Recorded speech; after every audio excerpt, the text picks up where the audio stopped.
ஆண்டவரும் இரட்சகருமாகிய இயேசுவின் நாமத்தினாலே உங்களை நான் வாழ்த்தி வரவேற்கிறேன். கர்த்தர் உங்களை ஆசீர்வதிப்பாராக. அல்லேலூயா. கர்த்தருடைய சத்தம் மிக மகத்துவமான சத்தம். இந்த உலகத்திலே எல்லாருடைய சத்தத்தை காட்டிலும், எல்லா ராஜாக்களுடைய சத்தத்தை காட்டிலும், எல்லா மனிதர்களுடைய, விஞ்ஞானிகளுடைய, ஞானிகளுடைய சத்தத்தை காட்டிலும், மிருகங்களுடைய கட்சிப்பின் சத்தத்தை காட்டிலும் ஆண்டுடைய சத்தம் எப்படிப்பட்டது என்பதை குறித்து இந்த சங்கீதத்திலே 29ஆம் சங்கீதத்திலே அருமையாக தாவீது பாடுவதை பார்க்கிறோம். அவருடைய சத்தம் மகத்துவம் உள்ளதாம். அல்லேலூயா. ஆகையால் அவருடைய சத்தம் மென்மையான சத்தம், அவருடைய சத்தம் மெல்லிய சத்தம், அவருடைய சத்தம் மகா சத்தம் என்று எழுதப்பட்டிருக்கிறது. வனாந்தரமே அதிரத்தக்கதாக அவருடைய சத்தம் புறப்படுகிறதா இருக்கிறது. அல்லேலூயா. அவருடைய சத்தம் மிக மகிமையான ஒரு சத்தம். அவருடைய சத்தத்தை கேட்கிற பொழுது நம்முடைய வாழ்க்கையில ஒரு பெரிய பூரிப்பு உண்டாகிறது. அவருடைய சத்தத்தை கேட்கிற பொழுது நம்முடைய வாழ்க்கையில ஒரு மிகுந்த மகிழ்ச்சி உண்டாகிறது. தேவ சத்தத்தை நான் கேட்டுவிட மாட்டேனா? தேவனுடைய சத்தம் என்னுடைய செவிகளில் விழுந்து விடாதா என்று சொல்லி எத்தனையோ மகா ரிஷிகள் எல்லாம் கர்த்தருடைய சத்தத்தை, தெய்வத்துடைய சத்தத்தை கேட்பதற்காக ஆண்டுகள் பல காத்திருந்திருக்கிறார்கள். ஆனால் ஸ்தோத்திரம் தேவ பிள்ளைகளே, ஆனால் நீங்களும் நானும் தேவ சமூகத்திலே ஒரு 5 நிமிடமோ அல்லது ஒரு மணி நேரமோ ஆண்டவருடைய பாவத்திலே காத்திருந்தால் தேவ சத்தத்தை நீங்களும் நானும் எந்த வேளையிலும் கேட்க முடியும். அல்லேலூயா. வேதம் சொல்லுகிறது, பிதாவாகிய தேவனை எங்கும் தொழுது கொள்ளும் காலம் வரும் என்று சொல்லி அன்றைக்கு இனி வரும் காலத்தை குறித்து அங்கே ஆண்டவராகிய இயேசு கிறிஸ்து சீசர்களுக்கு சொல்லுவதை பார்க்கிறோம். அன்பு தேவ பிள்ளைகளே, தேவ சத்தத்தை நீங்கள் உங்களுடைய அறை வீட்டின் கதவை பூட்டி நீங்கள் அந்தரங்கத்திலே ஜெபிக்க ஆரம்பித்தால் தேவ சத்தத்தை நீங்கள் காண முடியும். தேவனுடைய சத்தத்தை நீங்கள் கேட்க முடியும். அல்லேலூயா. ஆண்டவர் ஒரு இடத்திலே பதிவு செய்கிறார், நீ ராஜாக்களுக்கு முன்பாக போகிற பொழுது நான் என்ன பேசுவேன் என்று சிந்திக்க வேண்டாம், பயப்பட வேண்டாம், கலங்க வேண்டாம். ஏனெனில் நீ போ, அங்கே என்ன பேச வேண்டும், என்ன பதில் கொடுக்க வேண்டும் என்பதை நான் அங்கே போய் உனக்கு சொல்லுவேன் என்றார். அல்லேலூயா. அப்படின்னா என்ன அர்த்தம்? அங்க போய் சொல்றத உன் காது என்ன செய்யும்? கேட்கும். கேட்டு நீ அதை என்ன சொல்லுவேன்றார்.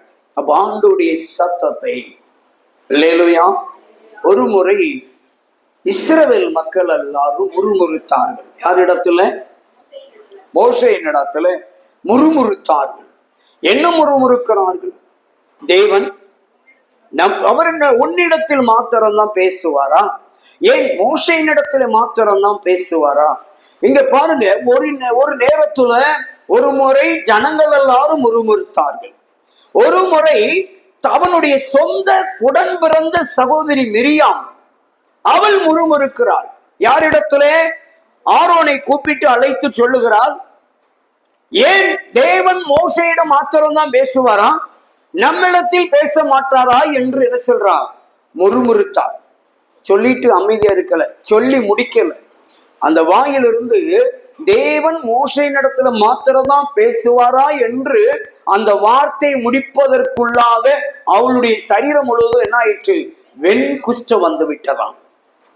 ஏனென்றால் தேவனுடைய சத்தம் அவ்வளவு வலிமை வாய்ந்தது. தேவனுடைய சத்தம் சாதாரண ஒரு சத்தம் அல்ல, சும்மா எல்லாரும் கேட்க முடியாது என்பதற்கு உதாரணமாக இங்க எழுதி வைத்திருக்கிறார். அல்லேலூயா.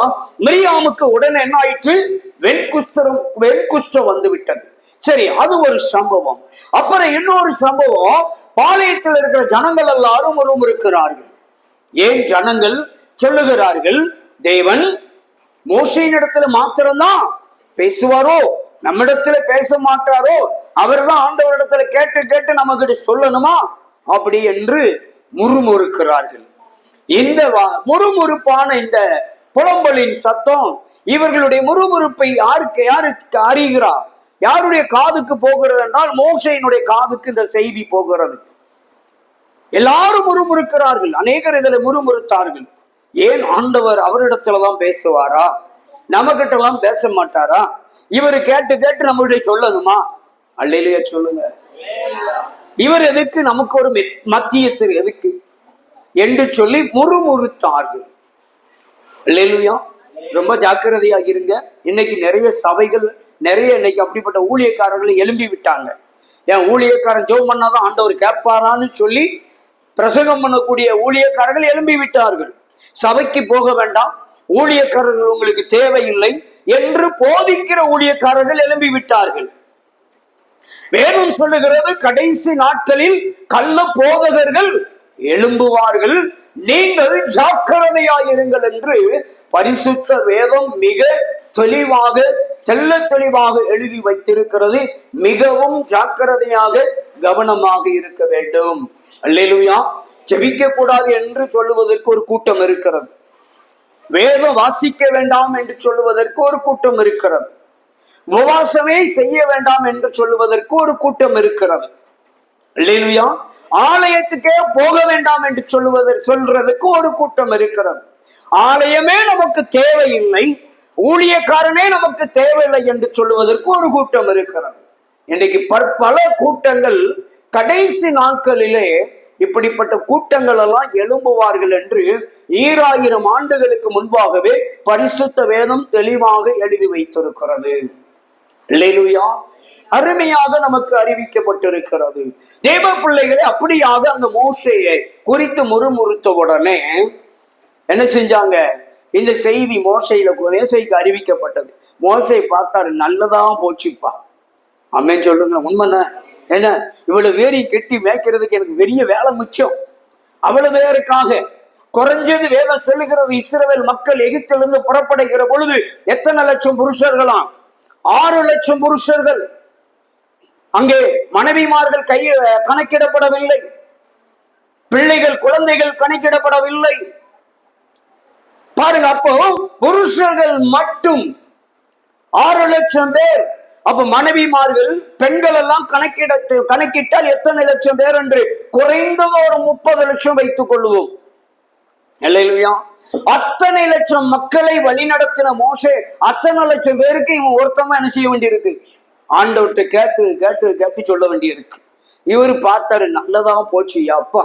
இங்க ஒரு ஆசிரியர் 10 பேரை கட்டி மேய்க்கிறது ரொம்ப கஷ்டமா இருக்கு. அல்லேலூயா. அப்போ அதை விட பெரிய கொடுமை என்னன்னா, வீட்டுல 2 பிள்ளைகளை பெற்றோர் அப்படித்தானே இருக்கு.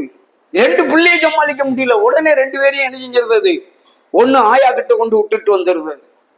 பள்ளிக்கூடம் போகக்கூடிய வயசு இல்லைன்னா, எப்பா தொல்லை தாங்க முடியலன்னா ஆயா கிட்ட கொண்டு ப்ரீ கேஜில கொண்டு விட்டுருதோம். இன்னொன்னு, எப்பண்டா ஸ்கூல் திறக்கும்னு காத்துக்கிட்டு இருக்கோம். நம்மளே பெற்றோர்கள் பிள்ளைகளுக்கு லீவ் விட்டுட்டு சந்தோஷமா சொந்தக்காரங்களுக்கு போனோம், அங்க டூரிஸ்ட் போனோம், அங்க போனோம், பிள்ளைகளோடு சந்தோஷமா இருந்தங்கிற காலம்லாம் போய் எப்ப பள்ளிக்கூடம் திறப்பாங்க, எப்ப காலேஜ் திறக்கும், பிள்ளைகளை அடிச்சு விரட்டிடணும். அம்மேன்னு சொல்லுங்கள். ஏன்னா அவ்வளவு ஒரு தொந்தரவா தெரியுது. இன்னைக்கு அப்படிப்பட்ட ஒரு காலமா இருக்கிறது. பாருங்க, ஒரு 2 பிள்ளைகளை நம்மளால சமாளிக்க முடியலன்னு சொல்லி இவ்வளவு காரியத்தை எதிர்பார்க்கிறோம். 1 2 இத்தனை லட்சம் மக்களை ஒரு மனுஷன் சமாளிக்கிறான். அல்லேலூயா, அல்லேலூயா. அப்படிப்பட்ட ஒரு மோசையை குறித்து அத்தனை லட்சம் மக்களுக்காக தேவனிடத்திலே திறப்பிலே நின்று அவர்களுடைய காரியங்களுக்காக அவர்களுக்கு வழிகாட்டியாக நிற்கிற ஒரு தேவ மனுஷன் தேவனுடைய சத்தத்தை கேட்டு கேட்டு கேட்டு இவர்களிடத்துல சொல்லிக் கொண்டிருக்கிறான். என்னெல்லாம் செய்யணும், எப்படியெல்லாம் எதிராளிகளை கையாள வேண்டும், எப்படியெல்லாம் எதிரி நாட்டினுடைய எல்லைகளை கடந்து போக வேண்டும் என்று எல்லாவற்றையும் தேவனிடத்திலே ஆலோசனை கேட்டு கேட்டு தேவனுடைய சத்தத்தை கேட்டு கேட்டு கேட்டு மோசே இந்த ஜனங்களுக்கு சொல்லி போய் கொண்டே இருக்கிறார், வழி நடத்தி கொண்டிருக்கிறார். அப்படிப்பட்ட மோசையை பார்த்து முறுமுறுக்கிறார்கள். முறுமுறுத்தோன்ன கேள்வி இவர் காதுக்கு வந்துட்டு, வந்த உடனே பார்த்தார், ரொம்ப சந்தோஷமா, எப்பா நிம்மதி, இன்னைக்கு தான் ரொம்ப நிம்மதி. இனி அவங்க ஆண்டோட்டு பேசிக்குவாங்க, நம்ம வேலை மிச்சம் அப்படின்னு சொல்லுங்கல்ல. நம்ம வேலை மிச்சம் நினைச்சிட்டு அவர் பார்த்தாரு, அப்பா எல்லாருங்க வா, எல்லாரும் மூப்பர்களை பூரா கூப்பிடு, தலைவர்களை பூரா கூப்பிட்டுட்டாரு. ஆமா, 100 பேருக்கு தலைவர், 50 பேருக்கு தலைவர், 1000 பேருக்கு தலைவர், 1,00,000 பேருக்கு தலைவர், எல்லாரையும் கூப்பிட்டாரு. வாங்க வாங்கப்பா, எல்லாரும் வாங்க. இன்னைக்கு என்ன பண்ணுங்க, நீங்க உங்களை சுத்திகரிச்சுக்கோங்க. நாளைக்கு நம்ம என்ன செய்ய போறோம்? கர்த்தருடைய சத்தத்தை நம்ம எல்லாரும் கேட்க போறோம். அது என்ன மோசே கிட்ட மட்டும் தான் பேசணுமா? என்கிட்ட மட்டும்தான் ஆண்டவர் பேசணுமாப்பா? வாங்கப்பா, எல்லார்ட்டையும் ஆண்டவர் பேசுவார், வாங்க போவன்ட்டார். இன்னைக்கு நீங்க எல்லாரும் என்ன செய்யுங்க? உங்களை தயார்படுத்திக் கொள்ளுங்க. நாளைக்கு ஆண்டோடைய என்ன கேட்க போறோம்? ஆண்டோடைய சத்தத்தை மோசே மட்டும்தான் கேட்கணும்னு அவசியம் இல்லை என்று நீ சொன்னல. அதனால நாளைக்கு எல்லாரும் நம்ம கேட்க போறோம். நீங்க எல்லாரும் நாளைக்கு ஆயத்தமாயிருங்க, இப்பொழுதே ஆயத்தப்படுங்க. நாளைக்கு கர்த்தருடைய சத்தத்தை நம்ம எல்லாரும் கேட்க போறோம். மோசே மட்டும் இல்ல, மோசேயாகிய நான் மட்டும் இல்ல, நீங்க எல்லாரும் நம்ம எல்லாரும் சேர்ந்து போய் என்ன செய்ய போறோம்? மலையில போய் நிக்க போறோம். ஆண்டவர் கடவுள் பேச போறாரு, நம்ம எல்லாரும் கேட்க போறோம். வாங்கப்பா, என்னையில இருந்து எனக்கு விடுதலை. என்ன விடுதலை? உங்க எல்லாருக்காகவும் ஆண்டவர்கிட்ட கேட்டு கேட்டு கேட்டு கேட்டு பேசி உங்ககிட்ட சொல்றதுக்குள்ள என் உயிரெல்லாம் போயிருது. நல்ல வேலை முடிஞ்சு போச்சு. இனி வாங்க எல்லாரும் அவரவர் கேட்டுக்கோங்க, வாங்க போன்னு சொல்லி எல்லாரும் சொல்லியாச்சு, ஆயத்தப்படுத்தியாச்சு. மறுநாள் காலையில் எல்லாரும் புறப்பட்டாங்க. எல்லாரும் எங்க புறப்பட்டாங்க? வேதம் சொல்லுகிறது, கர்த்தருடைய சத்த வனாந்தரத்தை அதிர பண்ணும். கர்த்தர் காதேஸ் வனாந்தரத்தை என்ன பண்ணாராம்? அதிர பண்ணினார் என்று இங்க சங்கீதத்துல சொல்லுகிறார். சரி, எல்லாரும் போயாச்சு. எல்லாரும் போனாங்க. போன உடனே எல்லாரும் ஆயத்தமா இருக்கீங்களா அப்படின்னு கேட்டுக்கிட்டார். எல்லாரும் எதுக்கு ஆயத்தமா இருக்கீங்களா? இப்ப ஆண்டவர் பேச போறாரு. நம்ம தலைவர், நம்ம ஆண்டவர் என்ன செய்ய போறாரு? பேச போறாரு. உங்கள ஒருவனா நானும் நிக்கிறேன், வாங்க எல்லாரும் போய் என்ன செய்யும்? நிப்போம். எல்லாரும் நெல்லுங்க, நானும் நிக்கிறேன். இன்னும் சில நிமிடத்துல ஆண்டவர் பேசுவார் அப்படின்னு சொல்லிட்டு எல்லாருக்கும் காதை நல்லா திறந்து வச்சுக்கோட்டாரு. என்ன திறந்து வச்சுக்கோ? காதை ரெண்டு காதையும் நல்லா திறந்து வச்சுக்கோ. வேதம் சொல்லுகிறது, காது உள்ளவன் கேட்க கடவன் என்று பரிசுத்த வேதம் சொன்னது போல எல்லாரும் ரெண்டு காதை என்ன செய்யுங்க? திறந்து வச்சுக்கோங்க. இப்ப ஆண்டவர் பேச போறாருன்னு எல்லாரும் தயாரா நிக்காங்க. என்னம்போ ஆண்டவர் எப்பா ராமசாமி, எப்பா முனிசாமி, எப்பா ஆம்சாங்கு, நீ எல்லாம் நல்லா இருக்கியா? கவலைப்படாதப்பா, நான் இனிமே உன் கூட டைரக்டா பேசுதேன் அப்படின்னு சொல்லுவாருன்னு இவங்க புறம் எதிர்பார்த்தான். இல்லையா? இப்ப ஆண்டவர் ஒரு மெல்லிய காற்று அடித்தது. ஒரு மெல்லிய அப்படி ஒரு தென்றல் காற்று போல ஒன்று வந்தது. ஆண்டவர் அசைவாட ஆரம்பித்தார். தெய்வம் பேச ஆரம்பித்தார். அப்படியே காற்று என்னாச்சு? வேகம் எடுக்க ஆரம்பித்தது. அங்கே மோசே சொல்றாரு, எப்பா ஆண்டவர் பேச ஆரம்பித்து விட்டார். என்ன சொல்றாரு? ஆண்டவர் பேச ஆரம்பித்து விட்டார். எல்லாரும் கவனமா கேளு. அல்லேலூயா. எல்லாரும் கவனமா கேட்கணும்னு சொல்லி எல்லாரும் என்ன பண்றாங்க? கேட்கறதுக்கு ஆயத்தமா இருக்க, அவர் சொல்ல இவங்க இருக்க, அந்த ஆண்டவர் என்ன பண்ணார்னா, மோசைக்கு தெரிஞ்சிட்டு மெல்லிய ஒரு தென்றல் காற்று வந்த உடனே தெய்வம் வந்துட்டாரு, தெய்வம் பேச ஆரம்பிச்சாருன்னு அவருக்கு தெரிஞ்சிச்சு. ஏன்னா ஆண்டவரோட பேசி கொண்டிருக்கிற மனுஷன் மோசே. அல்லேலூயா. அவருக்கு தெரியும் ஆண்டவர் எந்த ரூபத்துல வருவாரு, எப்படி வருவாரு என்பது அவ்வளவு பேருக்கு தெரியுமோ தெரியாதோ, மோசேக்கு நன்றாக தெரியும். ஒரு மெல்லிய தென்றல் காற்று வந்த உடனே அவர் அறிந்து விட்டார், தெய்வம் கடந்து விட்டு வந்து விட்டார், நம் மத்தியில அசைவாடுகிறார், தேவன் பேச ஆரம்பித்து விட்டார் என்று சொன்ன உடனே, அறிந்த உடனே அவர் சொல்ல ஆரம்பித்தார். தெய்வம் பேசுறாரு, எல்லாரும் தயாரா இருங்கன்னு அவ்வளவு பேர் ஆயத்தமானா ஆண்டவர் அப்படியே பேச ஆரம்பிக்கிறார். அவருடைய சத்தம் வெளியே வர வர வர வர என்ன ஆயிற்று? காற்று பயங்கரமாக எழும்ப ஆரம்பித்தது. ஒரு பெரிய சூறாவளியை போல அப்படி அந்த மலையை ஒழுப்ப முடியாத ஒரு காற்றுக்கு ஒப்பாக புறப்பட்டு வருகிறது. வருகிற பொழுது மலைகளில் இருக்கிற பாறைகள் எல்லாம் உருண்டோடி அங்கே நின்ற அநேகமாயிரம் பேர்களை கொன்று போட்டது. அல்லேலூயா. கண்ணு முன்னால பல்லாயிரக்கணக்கானோர் என்ன பண்ணாங்க? கற்கள் எல்லாம் உருண்டு விழுந்து, பாறைகள் விருண்டு விழுந்து மரித்து போனார்கள். அதை கண்ணால கண்டவர்கள் எல்லாரும், மோசே அழகா சொல்றாரு, அவர் அங்க நின்றுகிட்டு பேசுறாரு, கேளுங்க கேளுங்க கேளுங்கன்னு அவரு வாட்டில் ஆண்டோட்டு பேசிட்டு இருக்காரு, இவங்கிட்டையும் பேசிட்டு இருக்காரு. இங்க அவ்வளவு பேரும் அடிந்துகிட்டு இருக்கிறான். உடனே அவ்வளவு பேரும் கத்துனா, மோசே ஐயா எங்களால தாங்க முடியாது. என்னத்தை? தேவனுடைய சத்தத்தை எங்களுடைய காதுகளால் கேட்க எங்களால் தாங்க முடியாது. தேவ சத்தத்தை எங்களால் கேட்க முடியாது. நீரே கேட்டு பேசி சொல்லும். இல்லையா? நீங்களும் ஆண்டவர் சத்தத்தை கேட்டு எங்களுக்கு என்ன செய்யும்? சொல்லும். நாங்கள் எல்லாம் மடிந்து கொண்டிருக்கிறோம் என்று சொல்லி எல்லாரும் மடிந்து கிடப்பதை கண்டு எல்லாரும் பயந்து போனார்கள். அந்த முறுமுறுப்புக்கு ஒரு முடிவு வந்தது. தேவ பிள்ளைகளே, சில நேரங்களில் தேவனுடைய சத்தம் பயங்கரமாயிருக்கும். இல்லையா? தேவ சத்தத்தை சில நேரங்களிலே நீங்க மெல்லிய சத்தத்தை உங்களால் கேட்க முடியும், மென்மையான சத்தத்தை கேட்க முடியாதுன்னு ஒண்ணுமே இல்லை. ஆனால் ஸ்தோத்திரம், ஆண்டவர் எங்ககிட்டையும் பேசுவாரு, என்கிட்டையும் பேசுவார்னு தாழ்மையாய் கேட்டால் ஆண்டவர் பேசுவாரு. ஆனா அவன் ஒரு ஆணவத்துல கேட்டான்.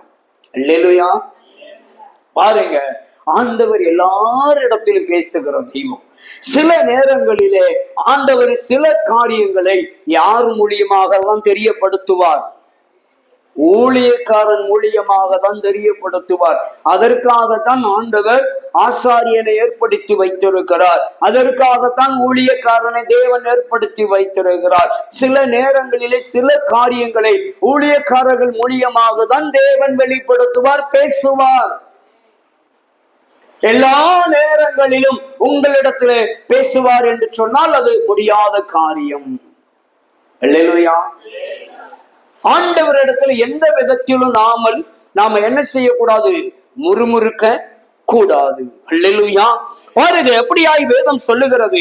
அந்த 8வது வசனம் அருமையாக 7வது வசனம் சொல்லுகிறது, கர்த்தருடைய சத்தம் அக்கினி ஜுவாலையை என்ன செய்யுமா? பாருங்க, அக்கினி ஜுவாலையவே 2ஆ வளர்ந்துருமா. அப்படிப்பட்ட ஒரு மகத்துவம் உள்ள சத்தம். அல்லேலூயா. கர்த்தருடைய சத்தம் அவ்வளவு வல்லமை உள்ளது, மகத்துவம் உள்ளதுங்க. அந்த சத்தத்தை கேட்கறதுக்கு நம்ம ஆசைப்படணும், அதுல எந்த சந்தேகமும் இல்லை. ஆனால் ஆண்டவருடைய சத்தத்தை கேட்பதற்கென்று நம்மை நாம் சில காரியங்களிலே தகுதிப்படுத்திக் கொள்ள வேண்டும். தகுதிப்படுத்தாத பட்சத்துல தெய்வ சத்தத்தை கேட்க முடியுமா என்றால் முடியாது. அல்லேலூயா, அல்லேலூயா. அப்போ நம்மை நாம் தகுதிப்படுத்திக் கொண்டோம் என்று சொன்னால் நிச்சயமாக தேவனுடைய சத்தத்தை நீங்களும் நானும் கேட்க முடியும். தேவ சத்தத்தை எத்தனையோ முறை கேட்ட அனுபவம் இன்று வரைக்கும் அந்த அனுபவம் இருக்கிறது. நம்மை நாம் தகுதிப்படுத்தினால். அல்லேலூயா, அல்லேலூயா. தெய்வ பிள்ளைகளே, ஒரு முறை நான் ஓய்வு நாள் ஆராதனைக்கு உங்களை போல ஒரு விசுவாசியாக இருக்கிற பொழுது, அப்போ நான் என்ன பண்ணுவேன்னா பார்ட் டைம் ஊழியத்துக்கு போவேன். பகுதி நேர ஊழியக்காரனாக இருந்தேன். ஓய்வு நாள் மாத்திரம் எங்கேயுமே வேலைக்கு போறது கிடையாது. அப்போ பாருங்க, ஓய்வு நாள் வேலைக்கு போக மாட்டேன், சர்ச்சுக்கு ஒழுங்கா சர்ச்சுக்கு போறது. அப்போ ஒரு முறை நான் என்ன பண்றேன், ஓய்வு நாள் ஆராதனைக்காக கிளம்பிக்கிட்டு இருக்கிறேன். சரி, கிளம்பிக்கிட்டு இருக்கையில நம்ம 10 மணிக்கு தானே ஆராதனை, 10:30 தானே ஆராதனைன்னு சொல்லிட்டு மெல்ல கிளம்பிக்கிட்டு இருக்கிறேன். அப்ப பாருங்க, நான் குளிச்சுட்டு வந்துட்டேன், ட்ரெஸ் மாத்திட்டு இருக்கிறேன். ஒரு சத்தம் என்னை கூப்பிடுது. என்ன கூப்பிட்டுச்சுன்னா ஜேம்ஸ் அப்படின்னு ஒரு சவுண்ட் வந்துச்சு. சரி, நம்ம காம்பவுண்ட் வீட்டில் இருக்கிறோம், யாரோ கூப்பிடுறாங்கன்னு சொல்லிட்டு என்ன பண்றேன், வேகமா வந்து எட்டி பார்க்கிறேன். எட்டி பார்த்தா யாரும் இல்லை, யாரும் கூப்பிட்ட மாதிரி தெரியல, யாரும் இல்லவும் இல்லை.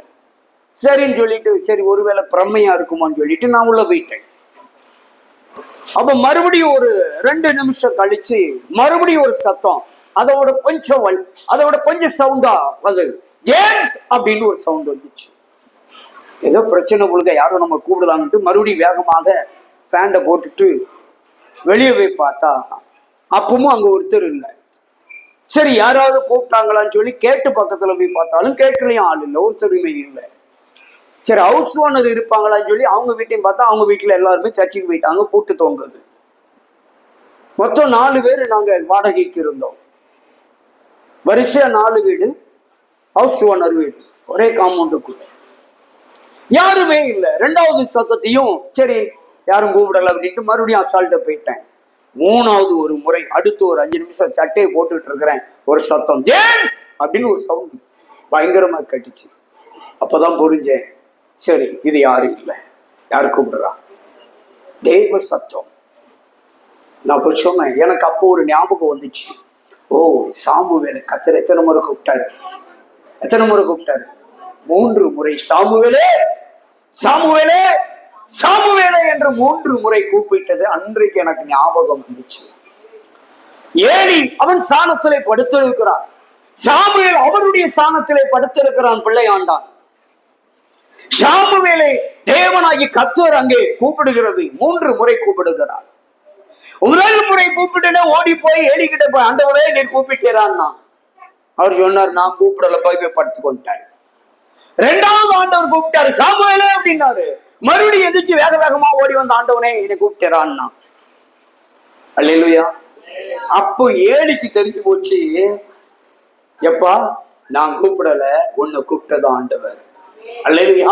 ஏலிக்கு தெரிஞ்சு போச்சு, தேவனுடைய சன்னிதானத்திலே ஆசாரிய ஊழியம் செய்கிற அந்த ஏலிக்கு நன்றாக புரிந்து விட்டது. 2வது முறை கூப்பிட்டது யார் என்று அவன் புரிந்து கொண்டால், தேவன் தாமோ உன்னை கூப்பிடுகிறாரு, அடுத்தாலே ஒருவேளை உன்னை கூப்பிட்டால் அடியேன் இருக்கிறேன் கர்த்தாவை சொல்லும்னு கேட்டுக்கோ அப்படின்ட்டார். அதை சொல்லி கொடுத்துட்டார். சொல்லி கொடுத்துட்டு நீ போய் உங்க ஸ்தானத்துல படுத்துக்கோ, நான் என் ஸ்தானத்துல படுக்கன்னு படுத்துட்டார். 3வது முறை சாமுவேல் ஆண்டவர் கூப்பிடுறாரு, சாமுவேலே என்று கூப்பிட்டனே, அடியேன் இருக்கிறேன் கர்த்தாவே, சொல்லும் கர்த்தாவே, அடியேன் கேட்கிறேன் அப்படின்னா. அதுக்கப்புறம் ஆண்டவர் பேசணும். அதே போல அந்த ஞாபகம் எனக்கு வந்த உடனே 3வது முறை அந்த சத்தத்தை கேட்ட உடனே ஆண்டவர்கிட்ட நான் கேட்கிறேன், ஆண்டவரை சொல்லும் என்ன செய்யணும் கேட்டேன். அப்ப அவர் சொன்னாரு, சீக்கிரமாக வேகமா போடினார். எங்க ஆண்டவரை வேகமா, சீக்கிரம் நீ போற ஆராதனைக்கு போற அந்த ஜெப கூடாரத்துக்கு சீக்கிரம் வேகமா போ அப்படின்னாரு.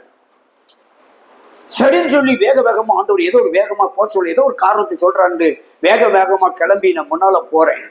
அது எங்க இருக்குன்னா, குளவணிக்கு ரயில்வே கட்டு இறக்கத்துல ஒரு தோட்டத்துக்குள்ள இருந்துச்சு. அப்ப நான் வேக வேகமா போறேன். அங்க எப்போதுமே எங்க எல்லாருக்கும் முன்னால சமையல் பண்றதுக்கு ஒரு சகோதரனும் சகோதரியும் அவங்க சின்ன பிள்ளைகள் எல்லாம் கூட்டி வந்து உட்கார வச்சிருப்பாங்க, அந்த ஓரமா உட்கார்ந்து இருப்பாங்க. வேகமா போறேன், ஆண்டவர் சொல்றாரு நின்னுக்கோ, யாரும் வந்தா உள்ள விட்டுறாத, இங்கே நின்னுக்கோன்னு சொல்லிட்டு நிப்பாட்டுறாரு.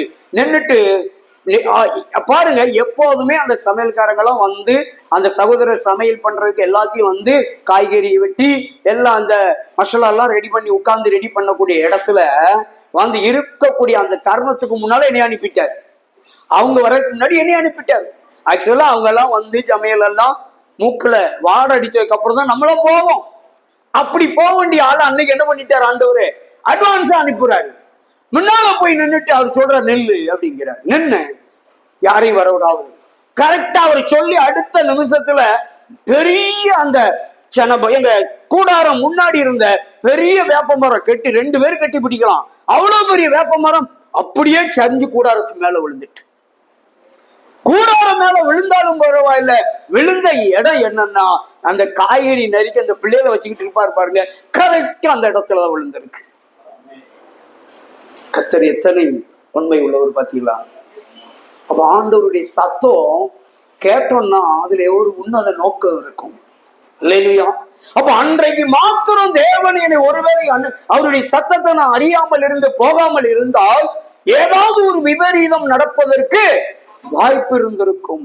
அந்த விபரீதத்தை தடுப்பதற்காக ஆண்டவர் முன்னாலே அழைத்து சொல்லுகிறார். போய் நிற்கிறேன், அந்த மரம் விழுகிறது, அப்படியே ஆஸ்பரா சீட்டெல்லாம் உடஞ்சி உள்ள விழுது. அதுக்கப்புறம் தான் எல்லாரும் உள்ள வர்றாங்க. கேட்டாங்க, என்னையா எப்போதும் கொஞ்சம் லேட்டா வருவேன், இன்னைக்கு முந்தி வந்துட்ட அப்படின்னாரு. அப்ப நான் சொன்னேன், எங்க ஊழியக்காரர்ட்ட ஐயா இப்படி நடந்துச்சு. அப்ப அவர் ஒரே ஒரு வார்த்தை சொன்னாரு, நீ உண்மையிலே பாக்கியவான் அப்பா அப்படின்னாரு. ஏன் தெரியுமா, அவர் சத்தத்தை வரக்கூடிய ஊழியக்காரன் என்கிட்ட சொல்லல, உங்ககிட்ட பேசியிருக்கிறாரு. ஏலி ஆசாரிய ஊழியம் செஞ்சுக்கிட்டு இருக்கிறான், ஏலிகிட்ட ஆண்டவர் பேசல. ஏலிக்கு கையாளு வேலை பார்த்துட்டு இருக்க சாமுவேல்கிட்ட ஆண்டவர் பேசுறாரு. அது போல இன்னைக்கு ஆண்டவர் உன்கிட்ட பேசி இருக்கிறாரு. ஆண்டவர் உண்மையில உன்கிட்ட பேசுதான், நீ பாக்கியவான், நல்லா இருப்ப. அல்லேலூயா. தெய்வ பிள்ளைகளை அப்படிப்பட்ட தெய்வ சத்தத்தை நம்ம கேட்டோம்னு வச்சுக்கோங்க, அது ஒரு மகிமையான சத்தம். அல்லேலூயா. இப்படி பல இடங்களில் பல முறை தேவ சத்தத்தை நாம் அறிகிறவர்களாக இருக்க வேண்டும். நாம அதற்குரிய அந்த ஒரு தகுதியோடு நாம போனோம் அப்படின்னு வச்சுக்கோங்களேன், ஆண்டவர் சமூகத்துல உட்காரையில, ஆண்டவரே நீங்க என் கூட பேசணும், நான் உங்க சத்தத்தை கேட்கணும்னு உண்மையா போய் நம்ம ஆண்டவர் பாதத்துல உட்கார்ந்தோம்னா ஆண்டவர் நம்ம கூட பேசுவார். அல்லேலூயா. அவருடைய சத்தத்தை நம்ம என்ன செய்ய முடியும்? கேட்க முடியும். அல்லேலூயா. தேவனுடைய சத்தம் அவ்வளவு அவ்வளவு அவ்வளவு ஒரு மகத்துவமான ஒரு சத்தம். தேவ பிள்ளைகளே, ஆண்டுடைய காரியங்களை நான் அநேக நேரங்களில நேரடியாகவும் ஆண்டுடைய சத்தத்தை பிரத்யட்சமாயும் கேட்ட செவிகளாய் நான் பாக்கியம் உள்ளவன் என்று நினைக்கிறேன். அல்லேலூயா. தகுதி இல்லாதவன் பவுல் சொல்லுவான், அப்ரோஜனமான பாத்திரம் நான் அப்படின்னார். அல்லேலூயா. அப்படிப்பட்ட ஒரு அப்ரோஜனமான இந்த பாத்திரத்தோடு ஆண்டவர் பேசுகிறார். அல்லேலூயா. அப்படிப்பட்ட தெய்வங்க நம்ம கூட பேசுகிறவர். ஆண்டவர் பேசுகிற காரியத்துல நமக்கு என்ன இருக்கக்கூடாது என்றால் முறுமுறுப்பு இருக்கக்கூடாது.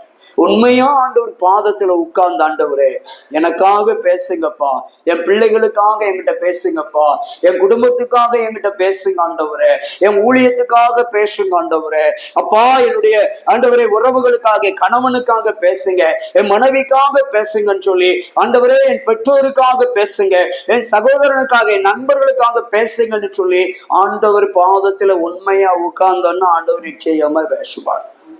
அல்லேலூயா. அல்லேலூயா. நான் ஒரு முறை ஒரு கிராமத்திற்கு கடந்து சென்றேன். என்ன தேவ சத்தத்தை கேட்டதுனால சொல்றேன்.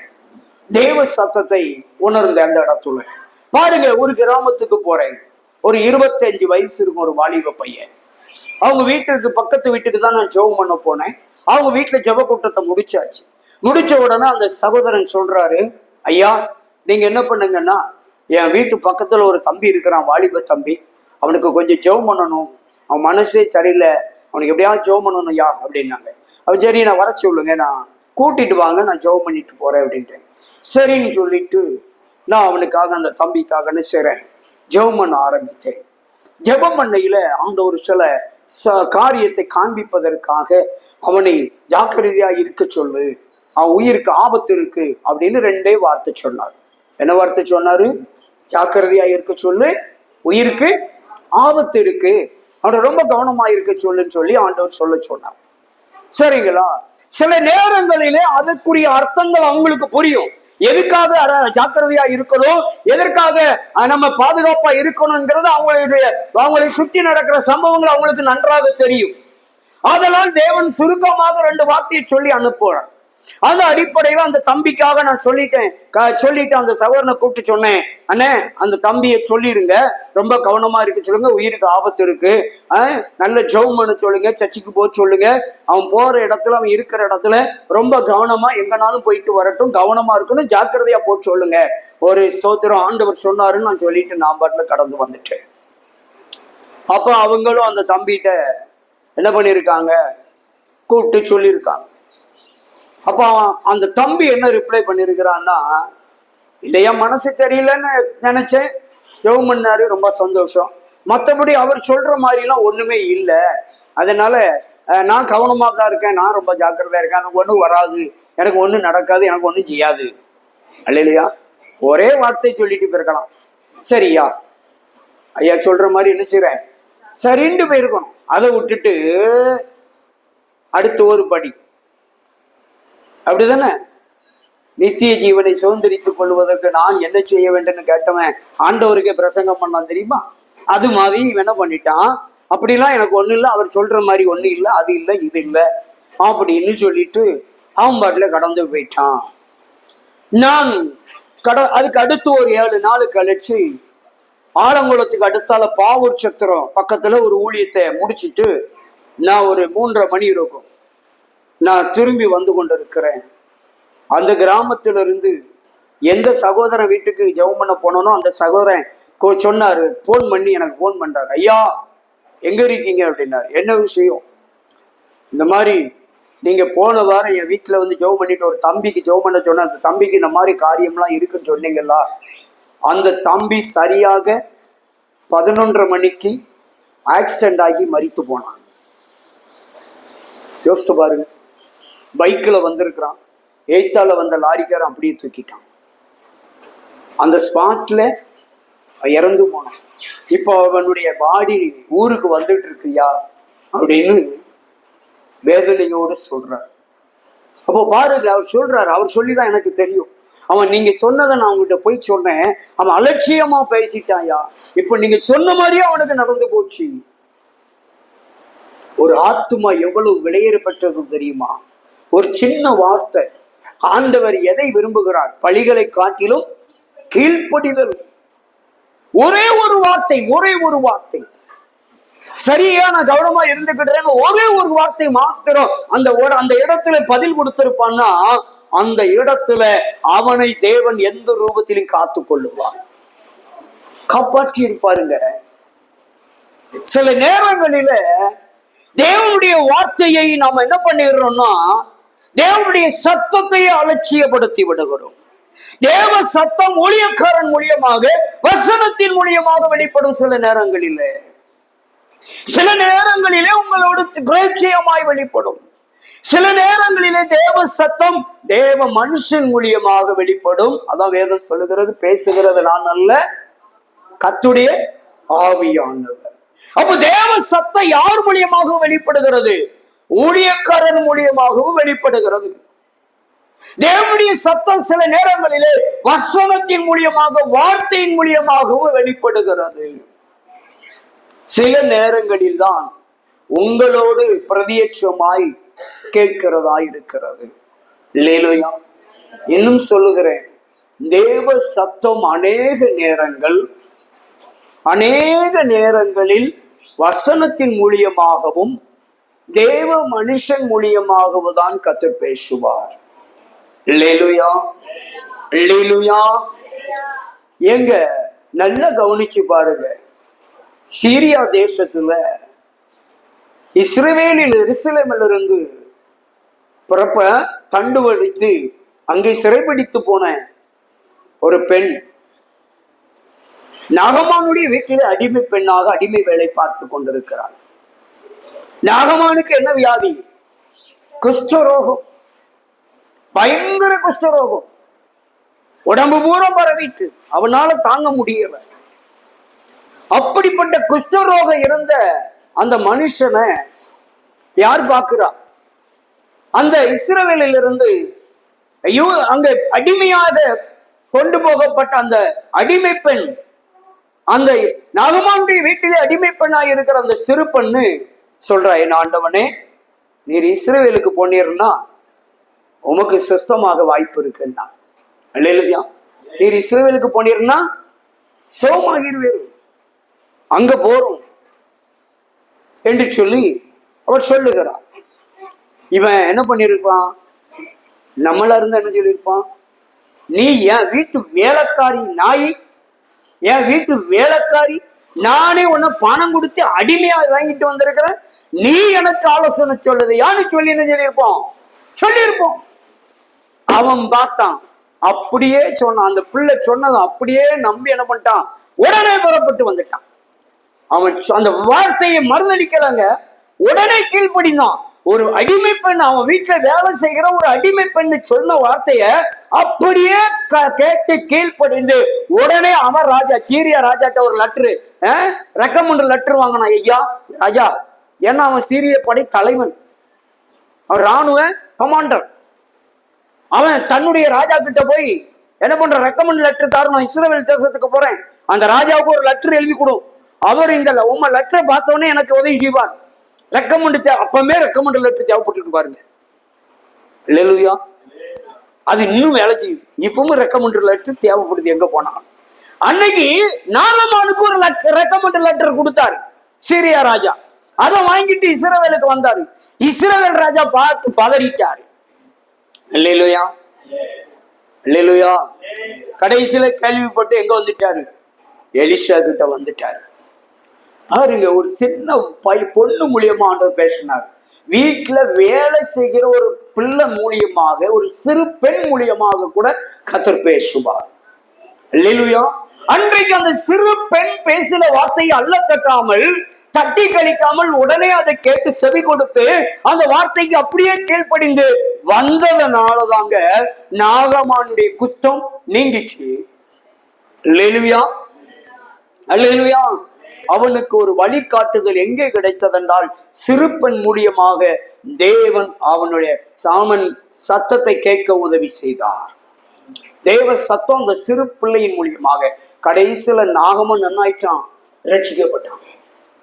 அல்லேலூயா. அந்த தேசத்துடைய மண்ணை ஒரு பிடி மண் எடுத்துட்டு போயிட்டான். அல்லேலூயா. தெய்வ பிள்ளைகளை அவன் தன்னை அந்த நாளிலிருந்து தன்னை தயார்படுத்தி கொண்டான். காரணம், தேவ சத்தத்துக்கு நாம கீழ்ப்படிந்தோம் என்றால், தேவ சத்தத்தை நம்ம சரியாக உணர்ந்து கொண்டால், தேவ சத்தத்தை நம்ம சரியாக புரிந்து கொண்டு தேவ சத்தத்துக்கு நம்ம அப்படியே கீழ்ப்படிந்தோம் என்றால் அதற்கு நிச்சயமாக பலன் உண்டு. அதற்கு நிச்சயமாக நமக்கு நல்ல பதில் உண்டு. காரணம், தேவனுடைய சத்தம் மகத்துவம் உள்ளது. அல்லேலூயா. தேவனுடைய சத்தம் வல்லமை உள்ளது. தேவனுடைய சத்தம் கேதுரு மரங்களை முறிக்கிறதாக இருக்கிறது. லீபனோனின் கேதுரு மரங்களை என்ன செய்கிறதாம்? அந்த சத்தமானது அப்படியே பிளந்து விடுகிறதாம். அவ்வளவு பெரிய வல்லமை மிக்கது இந்த ஆண்டுடைய சத்தம். அல்லேலூயா. அடுத்து சொல்றாரு, கர்த்தருடைய சத்தம் அக்கினி சோலையை பிளக்கும், கர்த்தருடைய சத்தம் வனாந்தரத்தை அதிர பண்ணும், கர்த்தர் காங்கேஸ் வனாந்தரத்தை அதிர பண்ணுகிறதாய் அவருடைய சத்தம் இருக்கிறபடினா, தெய்வ பிள்ளைகளே, தெய்வ சத்தத்துக்கு நீங்களும் நானும் செவி சாய்த்து நடந்தோம் என்றால் நம்மிடத்துல எந்த பிசாசின் கிரியைகள் இருந்தாலும் அவளும் அழிந்து போகும். ஏனென்றால் அக்கினி சோலையவே பிளக்கிறது சத்தம் இருக்குமானால், அந்த சத்தம் நமக்குள்ளே, நம்ம வீட்டுக்குள்ளே, நம்ம குடும்பத்துக்குள்ளே, பிள்ளைகளோட இருக்குமானால் அந்த சத்தம் எல்லா பிசாசின் கிரியைகளையும் ரெண்டாய் பிளந்து விடும். அவ்வளவு வல்லமை மகத்துவமானது. அல்லேலூயா. தெய்வ சத்தத்துக்கு நீங்களும் நானும் என்ன செய்ய வேண்டும்? முறுமுறுக்காமல் கீழ்ப்படிய கற்றுக்கொண்டோம் என்று சொன்னார். தேவன் நம்மோடு கூட பேசுகிற தேவன். அல்லேலூயா. தேவன் நம்மோடு கூட இடைபடுகிற தேவனாய் இருக்கிறார். தேவ பிள்ளைகளை, தெய்வ சத்தத்தை கேட்டு அதன்படி நடக்கிறவர்களாய் நம்ம ஒப்பு கொடுத்தோம் என்றால் தேவன் நம்முடைய வாழ்க்கையில மகத்துவமான பெரிய காரியங்களை நிச்சயமாக செய்வார். அல்லேலூயா. அப்படியே கண்களை மூடுவோமா? ஆண்டவர் இன்றைக்கு நம்மோடு கூட அவருடைய சத்தத்தை வெளிப்படுத்தியிருக்கிறார். கர்த்தருடைய வார்த்தைகள் மூலியமாக அவருடைய வார்த்தையை நீங்களும் நானும் கேட்டிருக்கிறோம்.